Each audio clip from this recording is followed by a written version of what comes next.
sheekada filimka waxay ku bilaabanaysaa gabadhan la yiraahdo Jian oo kabalyeeri ka ah maqaayad 5 star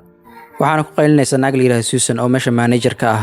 waxayna ku leedahay meesha si fiican u nadiifin waa inay nadiifisaa haddii kale mushaarkeeda la dhimayo Jian iyadoo weerarsan ayay meesha mar labaad nadiifinaysaa kadib qashinka ay banaanka soo qaadaysa ayadoo qashinka banaanka ku shubaysa ayaa waxaa ka nixinaya cunugi gacan lugaha ka qabanaya kadibna wuxuu ku leeyahay caawi hooyo melihi qof aan sugaya oo meesha iga wado ayuu ku leeyahay markaas ay qaracmaysaa kadibna waxay isku dayaysaa inay caawiso maqaaxida ayayna keenaysaa kadibna raashin ayay siinaysaa kadibna Susan ayaa u maanaysa kadibna waxay leedahay customka kuraasta loogu talagalay cunug yar fadhiisay waxaana siisay raashin aad iga mar qaadan laakiin Jian ayaa runtii u sheegaysa oo dhahaysa lacagtii wiilkan cuntada cunaa aniga baxshay marka customka ayuu sida ugu mid naqayaa ay leedahay cunuga ayana abiis weydiinaysaa abiis wuxuu leeyahay Lee Dong ayaa la yiraahdaa dhowr meel ayuu ka shaqeeyaa uu leeyahay Jian isla markaas booliiska ayaa wacaysaa kadibna waxay u sheegaysaa arrinta sida uu jirto intay sugayaan abiis laga soo helo waxay go'aansanaysaa gurigeeda inay u wado si cunuga uu sii hayso ilaa laga helo abiisa asigoo abiis uu shaqeynayo wuxuu leeyahay aabbahay baawar yar ayuu wadaa oo kor ka furan Jian mootooyinka meesha maray ay u malinaysaa mootodaas camal inuu wada abiis laakiin cunuga wuxuu ka hadlayaa Mercedes kor iska furo ee dadka lacagta lay wataan wadada intay soo socdaan cunuga wuxuu ka codsanayaa Jian inay wax u gado laakiin way ka adkaysanaysaa laakiin cunuga ayaa maskaxdiisa adeegsanaya oo dukaan in la ay u tagayaa kadibna wuxuu barayaa social media sida wax loogu hayeysiisto looguna gado isla markii isticmaalka social media isticmaal kastan badan ee ninka uu imaanayo ninkana aad wuxuu ugu helayaa qaabka cajiibka oo cunugan u baray social media iyo waxtarkii kadibna wuxuu ku leeyahay cunuga waxa doonta dukaanka waa ka qaadan kartaa cunuga habeenkii asigoo hurday ayuu qarbayaa hooyadiisa wuxuu leeyahay hooyo gabadhii idoo ag fadhido waxay leedahay aniga hooyada ku noqonaysa aan laga bilaabo way sarsaraysa maalintii xigta maqaayada ay soo wadaysaa Susan caadadeeda ay sameynaysaa oo cunuga way u jifmay oo la soo imaanaysaa cunuga ayna ku leedahay meesha qashinka agtiisa fadhiisa kadibna Jian ayaa arrintaas ka xanaaqaysa labada naagna meesha ay isku dagaalayaan isla markaasna waxa imaanaya madaxa maqaayada dham wuxuuna ku leeyahay cunugan masterkeena yar waaye oo mudanahana ayaa dhalay cunugan waxa la dhalo si Lee Dong baaw ayaan la leeyahay Susan isla markiiba ka naxaysa arrintaas oo iyadoo raali gelinaysa ay soo fadhiisanaysaa meesha laakiin cunuga ma cafinayo wuxuu leeyahay shaqada laga buriyo naagtan naag qabiida waa uu leeyahay wuxuuna aad ugu helay naxariista Jian wuxuuna ku leeyahay naani ay naqanaysaa oo aniga ay xanaanaysaa mushaarkaadan waxa ka dhigay uu leeyahay 3,000 oo waan Jian iyadoo sida ugu fikirnay isla markii aqbalaysa offerkaas loo soo jeediyay isla markii waxa arkayna ayaga guriga isla jooga kadibna cunuga ay xanaanaysaa Jian si wacan ay isku fahmeen isla markaas badlaha guriga Yan ayaa imaanayso waxaana ku leedahay jaamacad heer sare ay ku sheegaysaa inay ka soo qalin jabisay sidii badla u noqoto Yan Jian ma jeclo oo waxay markuu cunuga iskuulka aaday waxay u diraysaa shaqooyinka hoose ee guriga laga qabto Lee Dong safarkii ganacsiga ayuu ku soo laabtay guriga ayuu soo laabtay asigoo gaariga asiga wato oo darawalka ah maxaa yeelay ninkan wuxuu jecel yahay mar walba wax walba inuu asiga qabsado isla markii Yan ayaa qalad sameynaysa oo u maleynaysa ninkan darawal kadibna waxay bilaabaysaa inay aflagaadayso Jian ayaa isla markii difaacayso laakiin tan Yan ay ka saxanaajin Jian ayay ku amraysaa inay raashin suuqa ugu soo iibiso waxaana uu ka dhiibaysaa warqad aad u dheer 300 waan kaliya siinaysaa Jian way ka ogolaanaysaa waxaana dukaanka u soo raacay Lee Dong kadibna inkastoo lacagta Jian ay ku yartahay laakiin dhammaan alaabihii laga doonayay way iibinaysaa guriga ayna ku soo laabanaysaa kadibna waxay bilaabaysaa raashinada kala nooc ah inay kariso maadaama cunto karinta ay khibrad u leedahay oo maqaayad ka shaqay jirtay waxayna diyaarinaysaa cunugii baaway iskuulka ay ku soo laabanaya kadibna Jian ay soo dhaweynayso waxayna raashinka diyaarisay ay tusinaysaa laakiin cunooyinka dhamsan xum ayay u soo urayaan maxaa loo lagu dheelay Yan ayaa isla markii ka faa'iideysanayso dhahayso cunuga ayaa waxa sii rabtay raashin oo ku jiranayo Jian laakiin Lee Dong ayaa ka soo horjeesanaya arrintaas Yan maadaama ay u malaysan ninkan darawal waxay ku leedahay adiga ayaa xiriir leedihiin saas ayaa u difaacaysaa laakiin cunugii baawa ayaa dhahay aabahay waaye taasoo labadii naagba ka naxinayso Lee Dong isla goobtaas ayuu Yan shaqada ugu ceyrinayaa Jian motorbike ay soo qaadanaysaa wadada iyo istaagsan ayaa waxay arkaysaa in adeerteed Yuli taasoo foodo ku bilaabayso waxayna ku leedahay da'dan ayaa mooto wadataa wax la doonayay saacan inaa baawur wadato nolosha ayaa ka dhacday ayay ku leedahay laakiin Jian waxa ma aragtay oo waxay leedahay noloshiida waa iska caadi waan ku faraxsanahay Yuli isla markii dhaqaaqaysa ay doqoy baawurka ku dhafanaysaa shil ku galaysa waxayna isku dayaysaa inay ka baxsato meegob laakiin Jian ayaa ka horjeesanaysa oo waxay leedahay doqda waa inaan isbitaal u qaadnaa waa inay u qaadayaan waxaana halkaan ka ogaanaa doqda inay indhaale ahayd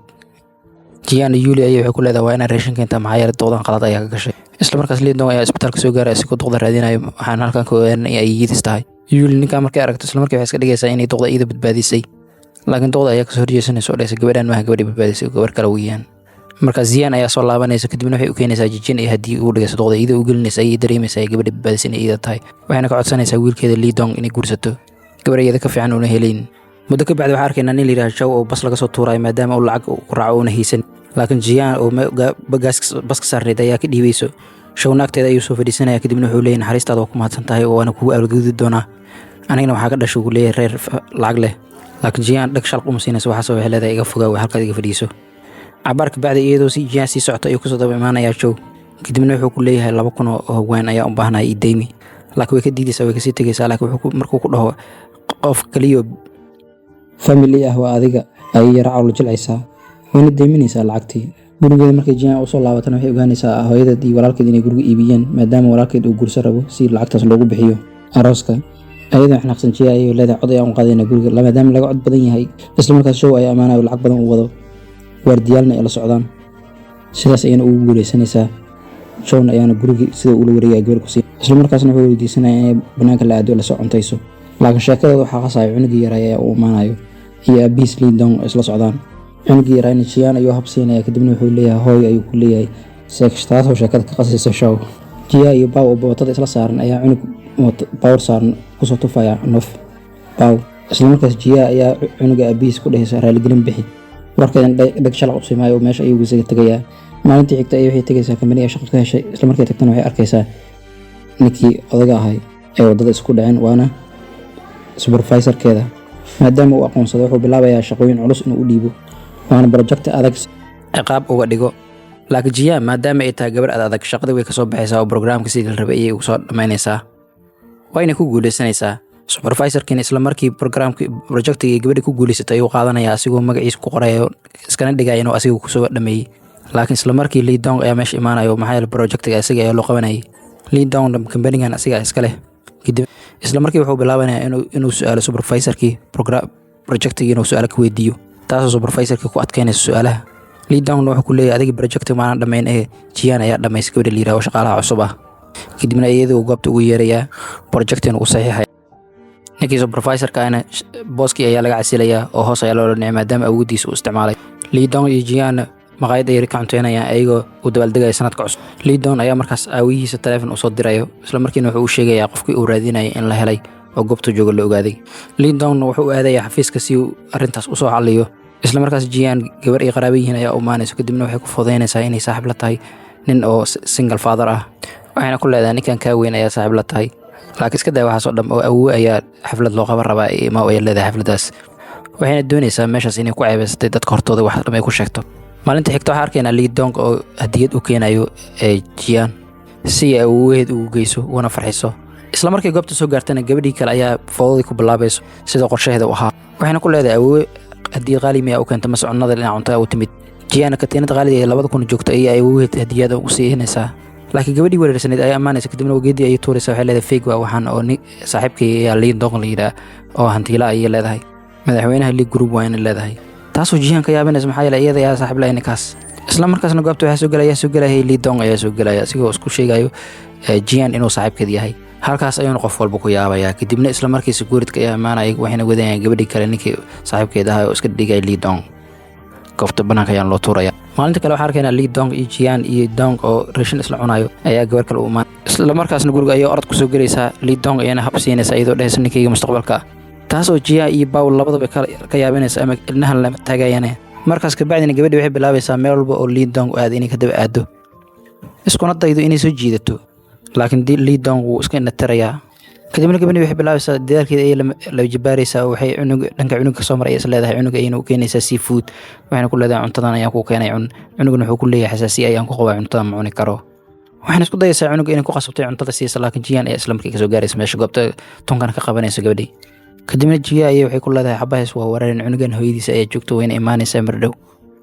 hadalkaasuu cunuga maqlaaya isla markiina cunuga uu maqlo wuu soo ordaya uuna u imaanaya wuxuuna leeyahay waalidkii waxay ku dhinteen shil baawur laga yaabo inay soo laabtaan Lee Dongna waa adeerkay oo aabbahay dhabta maahan laakiin aabbahay hababana ama waa aabbahay isla markaas Lee Dong ayaa meesha imaanaya kadibna aroos igu soo bandhigaya Jian iyadoo faraxsan ayana aqbalaysaa dhowr bilood kadib waxaan arkaynaa Jian oo uur leh markaan alaabaheeda qaar iyo cosmeticskeeda ay waxay doonaysaa saaxiibteed Linlen inay siiso laakiin kama warqabto cadowtinimada ay qabto iyo masaarka ay ka qabto warnaagu wax iskuma ogolamaya sida miyay xasad isugu yihiin kadibna iyadoo dhagarteeda wadatay waxay leedahay cunugan iga sii tag anaa ku haynayo waxayna isku dayaysaa cunugii baawahay inay maskaxda ka gasho ayna ku dirto eedadiis waxayna ku leedahay eedada markay cunugaas dhasho cunugaas ay jeclaa doonto adiga waxay ku arki doonto ma jirto waan iska tuuraysaa cunugana maadaama cunug yar uu iska yahay niyadiisa ayaa xagalaya markaan Jian ayana soo laabanaysa markaan in habtiisa isku dayaysa uu ka diidayaa muddo ka bacdi Lee Dong ayaa maanay cunugeenu guriga ka weynayaa Jian iyadoo warwarsan ayaa cunug raadin u galaysa isla markaas Lin ayaa sheegaysa arrinta inay ku lug leedahay maxay waxay u sheegaysaa inay doonaysay Jian inay nolosha raaxada ay ku jirto ay ka qasto